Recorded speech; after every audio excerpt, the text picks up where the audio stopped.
నమస్కారం. లక్ష్మీ పంచాంగం ఛానల్కు స్వాగతం. శ్రీ మాత్రే నమః. అందరికీ శుభోదయం. ఈరోజు మనందరికీ అంతా మంచే జరగాలని కోరుకుంటూ ఈరోజు పంచాంగం, ఈరోజు శుభకార్యాలు చేసుకోవచ్చా, ఇంకా ఈరోజు దినఫలాలు మరియు ఈరోజు పండుగ దాని ప్రత్యేకత తెలుసుకుందాం. అలాగే రామాయణంలో ఒక ప్రశ్నను కూడా తెలుసుకుందాం. సమాధానాన్ని కామెంట్లో తెలపండి. మంచి మాట సర్వమానవ శ్రేయస్సుకు దోహదం చేసేదే నిజమైన సంస్కృతి. మనం ఇతరులకు ఎన్ని సలహాలైనా ఇవ్వచ్చు, కానీ ప్రవర్తన నేర్పలేం. ఈరోజు పంచాంగం చూద్దాం. శ్రీ శోభకృత్నామ సంవత్సరం ఉత్తరాయణం, శిశిర ఋతువు, మాఘమాసం, కృష్ణపక్షం, ఫిబ్రవరి 25, 2024 ఆదివారం. సూర్యోదయం ఉదయం 6:41 సూర్యాస్తమయం సాయంత్రం 6:17. చంద్రోదయం రాత్రి 7:06. చంద్రాస్తమయం ఉదయం 7:40. తిథి పాడ్యమి రాత్రి 8:37 వరకు. తదుపరి విధియ. నక్షత్రం పుబ్బ రాత్రి 1:20 వరకు. తదుపరి ఉత్తర. కరణము బాలవ ఉదయం 7:17 వరకు. తదుపరి కౌలవ రాత్రి 8:37 వరకు. తదుపరి తైతుల. యోగము సుకర్మము మధ్యాహ్నం 2:26 వరకు. తదుపరి ధృతి. అశుభ సమయాలు రాహుకాలం సాయంత్రం 4:50 నుండి 6:17 వరకు. యమగండం మధ్యాహ్నం 12:29 నుండి 1:56 వరకు. గుళిక కాలం మధ్యాహ్నం 3:23 నుండి 4:50 వరకు.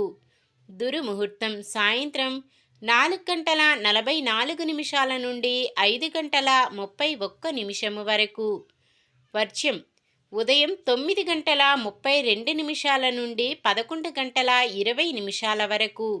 శుభ సమయాలు బ్రహ్మ ముహూర్తం తెల్లవారుజామున 5:05 నుండి 5:53 వరకు. అమృత గడియలు సాయంత్రం 6:11 నుండి 7:59 వరకు. అభిజిత్ ముహూర్తం మధ్యాహ్నం 12:06 నుండి 12:52 వరకు. ఫిబ్రవరి 25 శనివారం. ఈరోజు మంచిదేనా? ఈరోజు శుభకార్యాలు చేసుకోవచ్చా తెలుసుకుందాం. ఈరోజు ఉన్న తిథి పాడ్యమి రాత్రి 8:37 వరకు ఉంటుంది. తదుపరి విధియ. పాడ్యమి తిథి శుభకార్యాలకు అనుకూలమైన తిథి కాదు. విధియ తిథి అర్ధభాగము శుభకార్యాలకు అనుకూలమైనది కాదు. మొత్తానికి ఈ రోజంతా కూడా శుభకార్యాలకు అనుకూలంగా లేదు. ఈరోజు ఉండే అద్భుతమైన యోగములు. ఉత్తర ఫాల్గుని నక్షత్రం ఆదివారం కలయికతో సర్వార్థ సిద్ధి యోగం ఏర్పడుతుంది. ఉత్తర ఫాల్గుని నక్షత్రం ఆదివారం విధియ తిథితో త్రిపుష్కర యోగం ఏర్పడుతుంది. ఈ యోగ సమయాలు ఆదివారం రాత్రి 1:24 నుండి సోమవారం ఉదయం 6:55 వరకు ఉంటుంది.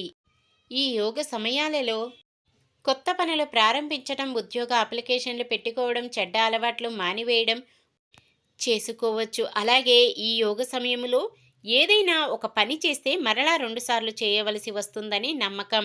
అది బంగారం కొనడం, మంచి పని లేదా చెడ్డ పని చేయడం. ఈ సమయంలో వస్తు సామాగ్రి వంటివి కొనుగోలు చేయడం ద్వారా మరలా 2 సార్లు చేయవలసి వస్తుందని నమ్మకం. సాధారణమైన పనులు మనం ప్రతిరోజు చేసుకునే పనులకు ఎటువంటి దోషాలు ఉండవు కాబట్టి యథావిధిగా చేసుకోవచ్చు. కార్యం కాని పని ఏదైనా చేయవలసి వస్తే శుభ సమయం చూసుకొని చేసుకోవచ్చు. సూర్యుడు కుంభరాశిలోను, చంద్రుడు సింహరాశిలోను ఉంటారు. నిన్న మేమడిగిన ప్రశ్నకు సమాధానం. పర్ణశాలకు సమీపంలో ఉన్న నది పేరు ఏమిటి? మాల్యావతి. ఈరోజు ప్రశ్న. భరతుడు రాముని పాదాలను ఏ పట్టణములో ఉంచెను? నంది గ్రామము, గణేశ పట్టణము, వైష్ణవ గ్రామము, అయోధ్య పట్టణము. మీ సమాధానాన్ని కామెంట్లో తెలపండి. ఈరోజు పుట్టినరోజు మరియు పెళ్లి రోజు జరుపుకుంటున్న వారందరికీ ఆ శ్రీ మహావిష్ణువు లక్ష్మీదేవుల ఆశీస్సులు ఎల్లప్పుడూ ఉండి వారంతా సుఖ సంతోషాలతో సకల సంపదలతో జీవించాలని మనస్ఫూర్తిగా కోరుకుంటున్నాను. ఈరోజు మన దినఫలాలు ఎలా ఉన్నాయో తెలుసుకుందాం. మేషరాశి. వృత్తులు, వ్యాపారాలలో ఉన్నవారు తమ నైపుణ్యతను నిరూపించుకుంటారు. వృషభ రాశి. ఇల్లు, వాహనాలు కొనుగోలులో ఆటంకాలు తొలగుతాయి. మిథున రాశి. అన్నిటికంటే ముఖ్యంగా ఆరోగ్యంపై శ్రద్ధ ఉంచడం మంచిది. కర్కాటక రాశి. మీ నిర్ణయాలపై తొందరపాటు వద్దు, నిదానమే ప్రధానంగా గుర్తించాలి. సింహరాశి. నిరుద్యోగులు ఎంతో కాలంగా ఎదురుచూస్తున్న అవకాశాలు హఠాత్తుగా వస్తాయి. కన్యరాశి. వృత్తులు, వ్యాపారాలలో మీరు ఊహించిన అభివృద్ధి కనిపిస్తుంది. తులారాశి. అత్యంత కీలక సమాచారం రావడంతో దానికి తగిన నిర్ణయాలు తీసుకుంటారు. వృశ్చిక రాశి. భార్యాభర్తల మధ్య అపోహలు ఏర్పడి చికాకులు కలిగిస్తాయి. ధనుస్సు రాశి. సోదరులు అత్యంత సన్నిహితులతో వైరం, మాట పట్టింపులు. మకర రాశి. ఇంటి నిర్మాణ ప్రయత్నాలు మరింత వేగవంతం చేస్తారు. కుంభరాశి. భార్యాభర్తలు, అన్నా చెల్లెళ్ళు మరింత అన్యోన్యంగా ఉంటారు. మీనరాశి. వృత్తులు, వ్యాపారాలలోని వారు గత అనుభవాలతో కొన్ని జాగ్రత్తలు తీసుకుంటూ ముందుకు సాగాలి.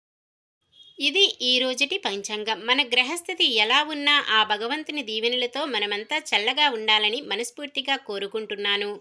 మన బలానికి దైవ బలం తోడైతే అద్భుతాలు జరుగుతాయి. ప్రతిరోజు మర్చిపోకుండా దైవనామ స్మరణం చేయడం మంచిది. ఈ వీడియో నచ్చితే లైక్ చేయండి. మన వాళ్ళందరికీ ఉపయోగపడవచ్చు, షేర్ చేయండి. మన ఛానల్ని ఎవరైనా కొత్తగా చూస్తున్నట్లయితే సబ్స్క్రైబ్ చేసుకోండి. పక్కనే ఉన్న బెల్ ఐకాన్ని క్లిక్ చేసి ఆల్ అనే ఆప్షన్ని సెలెక్ట్ చేయండి. నమస్కారం. లోకా సమస్త సుఖినో భవంతు.